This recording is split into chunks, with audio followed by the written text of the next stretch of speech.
And thank you for inviting me over here. My name is Dauncey. I live over on Vancouver Island. I've been in British Columbia since 1990, after growing up, you can guess, in England. And I have a great slideshow, which I will present to you tomorrow. The logistics weren't going to work out to show it, so I'll put it on a website and it'll be sent out to you by email so you can see the images that I've all got set up. So that leaves me free to do whatever. And I want to start with a story. This is one of the most amazing stories I know.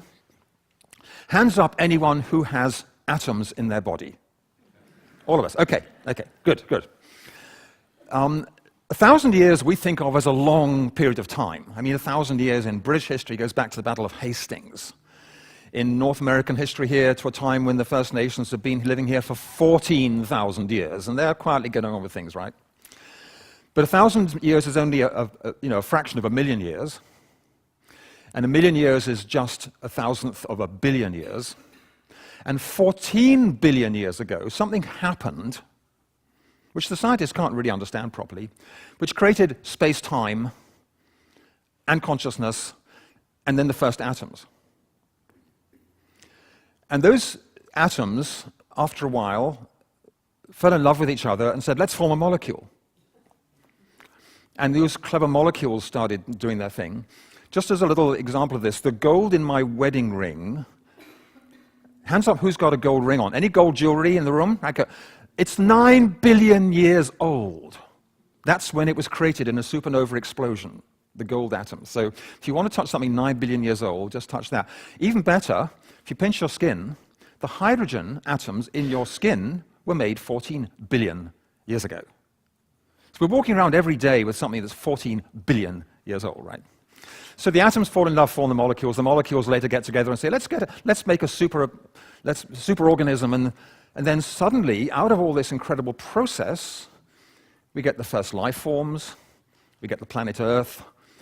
A mere 400 million years ago, out of 14 billion, life crawls out of the water, the first trees, the first legs, and then suddenly here we are.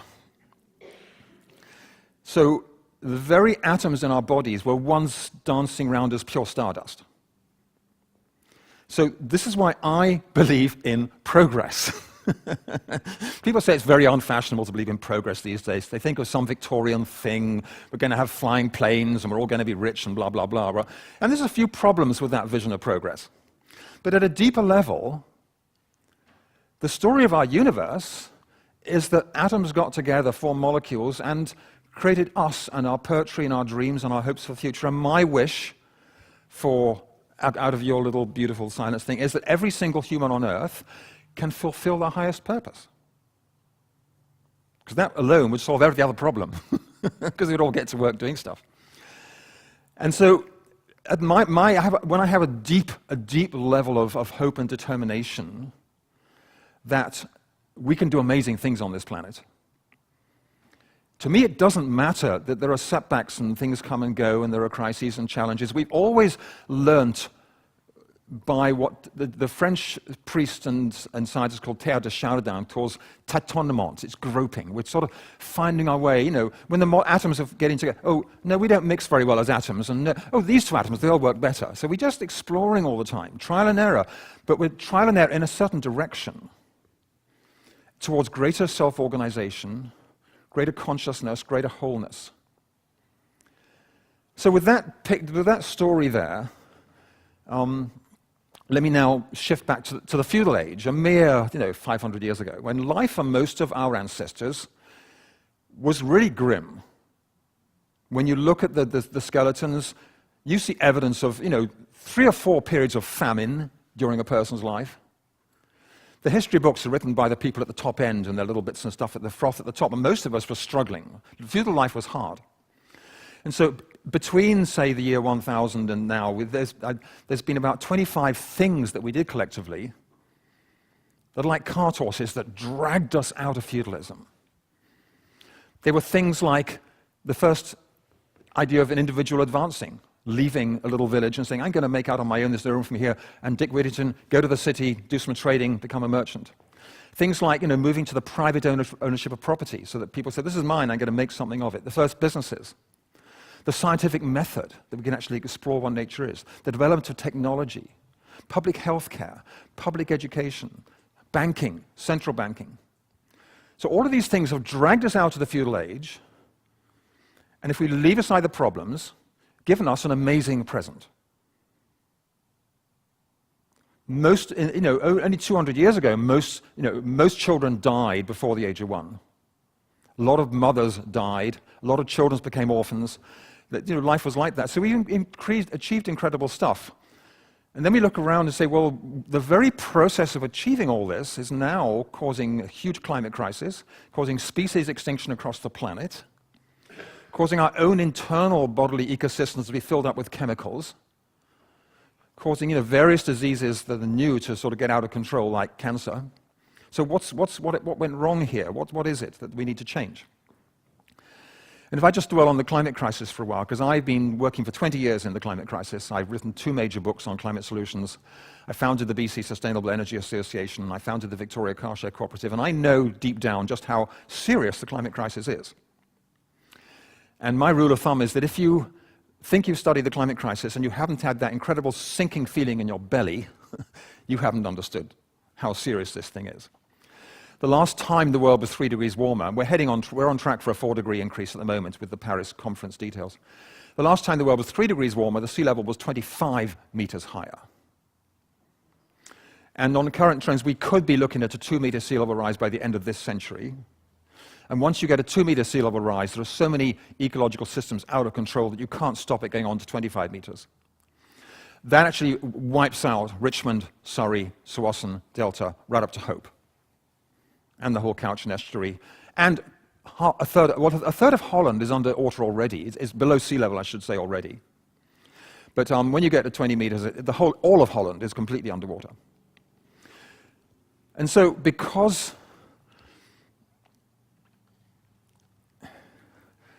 the need not to get to that 2-meter sea level rise is so serious, and the actions necessary not to get there need to happen in the next 15 years. The impacts we're seeing today in the climate are the result of our fossil fuel emissions 40 years ago. So what we emit today by driving cars around or burning oil and gas will be felt in 40 years' time in the future. That's just the way that the atmosphere works. So a lot of people I'm with feel really hopeless around all this, and they look at what Trump's doing and denying it all. Trump says, oh, climate change was a conspiracy created by the Chinese to destroy American manufacturing. Bad. And it's just, but when you've been in the game a long time, you see these ups and downs. It really, they'll come and go. It doesn't matter so much. But here's the thing. We've only tried 2% of the solutions to climate change. For us to say, well, it's all hopeless, it's like you're playing a soccer game, and in the first 5 minutes you miss 3 kicks and you hit the crossbar. And you say, well, what's the point? We're giving up. It is completely pathetic to feel like, in fact, giving up when we've only tried 2% of the solutions. People say, are you optimistic or pessimistic? My approach is, well, I'm neither. If you're watching the Canucks play, and it's they're 5 down in the 4th period. How many periods are there in hockey? 3? They're losing, right? I'm not a hockey player. You can feel pessimistic because you're an observer. But if you're a player on the ice, you're either one of 2 things. You're either defeated or you're determined. And if you're defeated, the coaches are pulling you. They don't want defeated players. So when you're a player, you become determined. And you're carrying on doing whatever you can till the bitter end, or the beautiful end, whichever way it is. And there's a little example of this in Holland. Because of the progress of electric vehicles, which are now such, the new Tesla, when it comes out for $35,000, or maybe they'll push the price up to $40,000, we'll have a range of 300-400 miles. There's 400,000 advance orders being placed. The price of electric vehicles by 2020 or 2025 will be the same as the price of regular vehicles. So in Holland, they said that starting in 2025, you will not be allowed to buy a non-electric vehicle. They'll be just taken off the market. Germany's saying the same for 2030. And so, now imagine 10 other countries doing the same, and suddenly the whole auto industry shifts. We now have an 18-wheeler truck with a 100-kilometer range, fully electric. We have the first electric ferries. So the progress of electric batteries is following the same downward, let me do the curve face your way, the same downward price fall as the progress of solar energy, of LED light bulbs, of electric batteries of wind energy. They're all heading in the right direction. So we're in this transition, and there's only 5 things we have to do to tackle the climate crisis. Number 1, stop burning fossil fuels, make a full transition to 100% renewable energy, which Vancouver as a city has already made the commitment to do. So has Victoria, so has Saanich, so has Amsterdam, so has Frankfurt, so has Oslo. Number 2, we have to stop eating industrial beef and dairy, which is 15% of the cause of the climate crisis, comes from farm animals. Number 3, we have to stop deforestation. That's the cause of about 10 or 12% of the climate crisis. Fossil fuels are about 70% of the cause. So we've got to stop global deforestation, whether it's in the Amazon or the old-growth forest here in British Columbia. And then we've got to suck that surplus carbon back out of the atmosphere. Right now it's around 410 parts per million up there. We've got to get it back down to 350 and lower. And the known ways to do that by organic farming, which stores more carbon in the soil, and sustainable forestry, which is forestry designed to mimic old growth, which stores more carbon in the forest. And there's various other ways of storing the carbon. So I'm imagining a future we get 100% renewable energy, 100% organic farming, 100% sustainable forestry, and we're all far more vegetarian. I've been vegetarian 50 years, and hey, I'm not falling over exactly. You can be totally healthy. How many vegetarians in the room? Yay! A few of us. But we need massive public education. When I look at those features that dragged us out of the feudal era, and you list them all together as an economist, and I say, well, each of them there's nothing wrong with each. We need central banking, we need banking, corporations enabled us to do amazing stuff, but they were all premised by huge ecological ignorance. We just didn't even know there was an atmosphere. How many people in this room could confidently stand up and in 1 minute explain what the carbon cycle is? Show of hands. There you go. You see, we have cabinet ministers who don't know what the carbon cycle is. We have CEOs. We have people being taught economics who never get to study the carbon cycle. People being taught MBAs who never study this stuff. And we need to make ecological literacy as fundamental as reading and writing, and emotional literacy, which is another story, right?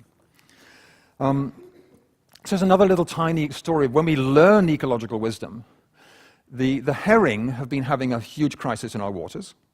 When the white folks first came here, we thought, whoa, look at all that fish, grab it. Look at all those trees, grab them, cut them all down. We didn't know that the herring were the basis of the marine food chain. So we grabbed all the herring.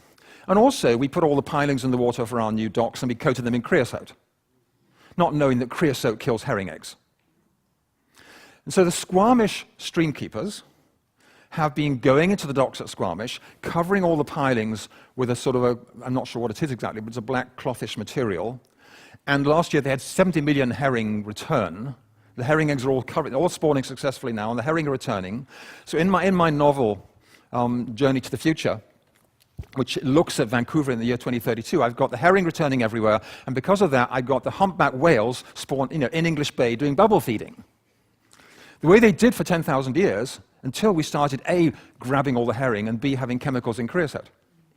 So I put this book together because working in the environmental and social change movements, I see most of the energy is stop this, stop that, fight that, protest this.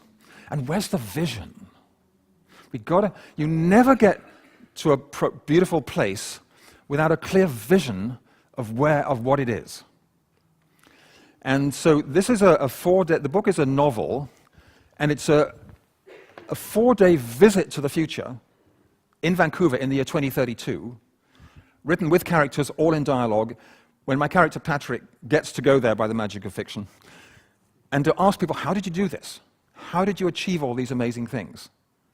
And to discover how people work together to do all this stuff. And it's got 940 endnote references of backing up all the science and the sociology and all the details and stuff like that. How the economy was changed, how our approach to nature was changed, how our approach to streams and finance and the downtown east side. Phenomenal changes. Even there's a Friday night service built into it, designed to attract a lot of young people to services like this. With different forms of celebration that can attract all atheists and Hindus and Jews and Christians all together, right? as what's brewing in the future, because the young people, generally speaking, young people are not going to services like this anymore, but they need celebration, they need that kind of thing. And so, I found myself really in love with this future that I created. I mean, it's just such an amazing, when you really see what's possible, and you put what's happening to, everything of innovation in the book is already happening today somewhere. You just put them together in one place, and you see this is really possible. How we handle the affordable housing crisis, how we deal with the poverty in the downtown East Side. It's all achievable when you have the courage to sort of take a vision and see what that is. And now I'm moving on because I'm self-employed, so I get bored every 10 years. I want to do something different, right? 20 years in climate crisis was enough. So I'm now writing a whole new book to redesign the global economy. How do we create an economy based on the values we want to see? The current model of our economy is based on an assumption that humans are all selfish, rational, and greedy. It's called Homo economicus in the jargon, right?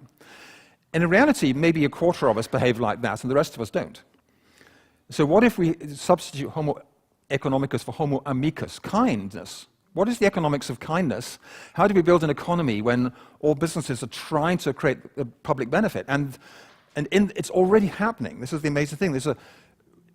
With a regular business corporation, you're obliged by law to maximize the bottom line and shareholder value.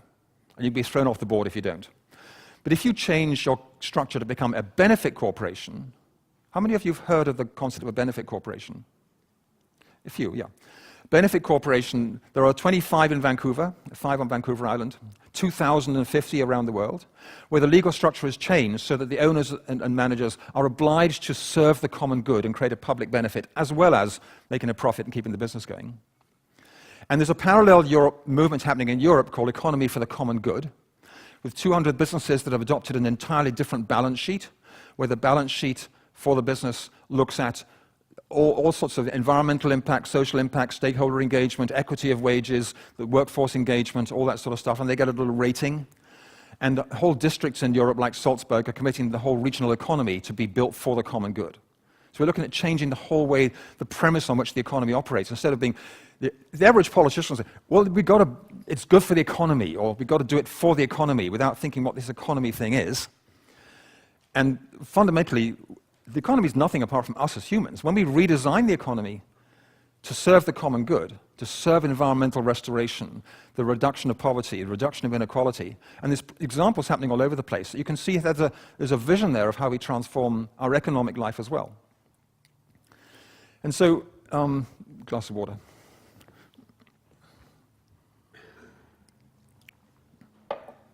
Behind all this, I find myself going back to that original story that I started with.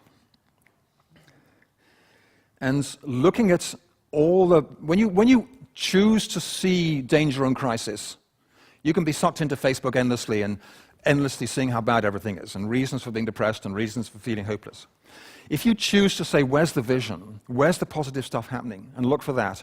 Read a magazine like Yes Magazine, for instance, out of Bainbridge Island. It's phenomenal, the amount of stuff that is happening. When I was looking at categories for the name of the new economy, there are 66 names being proposed for a new economy. A regenerative economy, a holistic economy, an ecological economy. There's lots of them. It's a great human... We all know something has to change. And we mustn't let the overall sense of, oh, it's all hopeless, blah, blah, blah, get control of us all.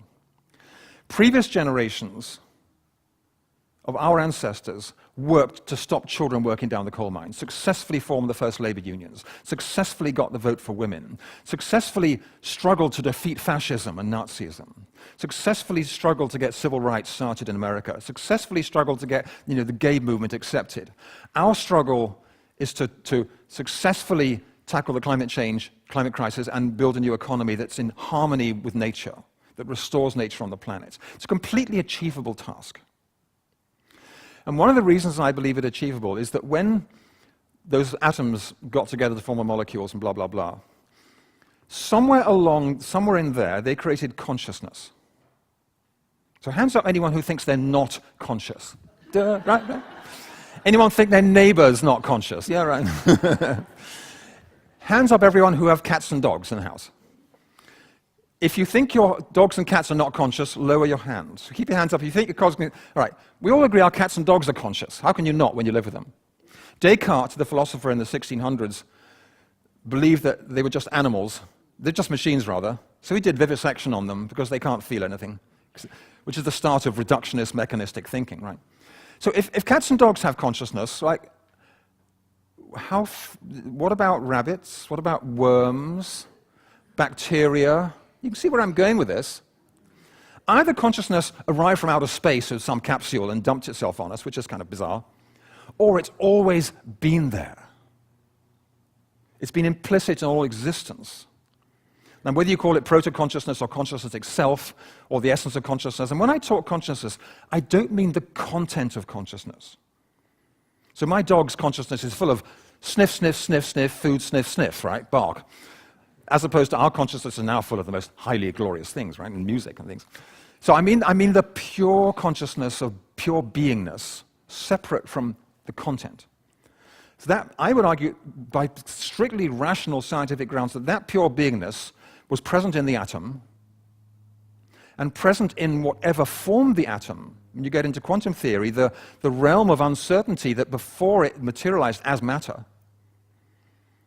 And we've seen the more matter coalesces, the higher the consciousness and the greater the consciousness can be, and our capacity to do stuff. This is a story that's 14 billion years old. It ain't stopping.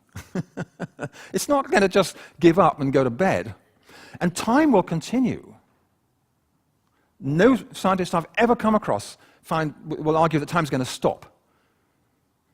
And so we know there will be a time here in North Vancouver in 1,000 years' time, and in 1 million years' time, and in 10 million years' time. And 10 million years in geological time is just a little blip. 10 million years ago, we were beginning to come down from the trees in savannas of Africa. So having a really deep faith in who we are and what we're doing is just fantastic. And here's the thing, physics would argue that everything is guided by the laws of entropy. Everything winds down, everything gets dirty, and blah, blah, blah. It's like, if the laws of entropy applied in your marriage, you would never say anything nice to your partner, you'd never rectify an argument, you'd never bother doing the washing up, right? And you'd never clean the house. And so, yeah, that's what entropy does. But actually, we all behave differently. We're constantly putting positive energy in. And there was an Italian mathematician called Fantapie in the 1930s who was struggling with the mathematics of positrons in quantum theory. He looked at the processes of life compared to the processes of matter and said there's another principle at work here, which he named syntropy, S-Y-N-T-R-O-P-Y. And my understanding now that every unit of existence that has consciousness, as well as following the laws of entropy on a purely material level, follows the laws of syntropy on a consciousness level, which means we're constantly seeking to do something better, to make life more whole. And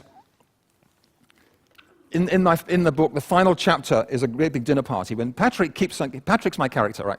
And he keeps hearing people saying, or talking about syntropy, and he says, "Can you explain that to me?" And it's like saying, "Can you explain relativity theory to me, please? It's been around for 100 years. I struck the wrong person. Gosh darn, right? The one person in the whole room. Can you explain relativity theory to me?"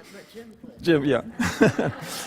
Most of us are shy of relativity, and it's been around 100 years. Anyway, so Patrick they have a final dinner party when they discuss what syntropy is.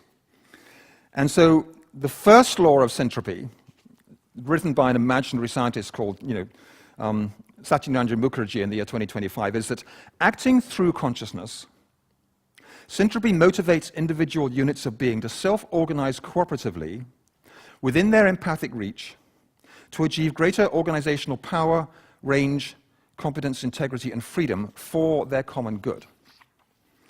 And the second law says that in the long run, due to the deep fundamental unity of the universe, any unit of being that extends its empathy beyond its familiar reach will discover affinity with other units of being. Over time, this entropic impulse will result in ever-widening circles of empathy till they embrace the entire universe. We're talking, we've got lots of years ahead of us, right? And if you imagine that we know there's planets throughout the universe. There's a trillion stars out there. And in case anyone says, oh, we're really, how can we possibly have significance among a trillion stars? Each of your bodies has 7,000 trillion atoms in it, all sophisticatedly self-organized to create you. So we're amazingly sophisticated like that. But if half of the planets have life on them that's 5 billion years more advanced, and half have life that's 5 billion years less advanced, which is a good average, what does it mean to be 5 million years more advanced? When we've only had science for 400 years, when only 1% of the population understands what the atmosphere really is and stuff like that. So a deep faith as to what's really happening is profoundly important and should ring among Unitarians a really warm bell about what we believe the universe is, what it's made from, and where we're going. So and I'll wind up with this, in the service that's created in the middle of the 4 days called Song of the Universe, there's a pledge that people speak, and it's called the Gratitude Pledge, and I'll just read this out. Everyone says this together. In deepest gratitude for having been given the gift of life and the wonders that accompany it. In gratitude for the earth, our home, for nature, and for all the incredible species we share it with. In gratitude for all who work to make this world a better place, and all who have done so in the past, stretching far back into the mists of time. In gratitude for the freedom I have to choose my path as I take my turn carrying the baton of life. In gratitude for these gifts, I pledge that I will use my life to serve the betterment of all living beings, the healing of suffering, and the restoration of our beautiful planet, the Earth. Thank you very much.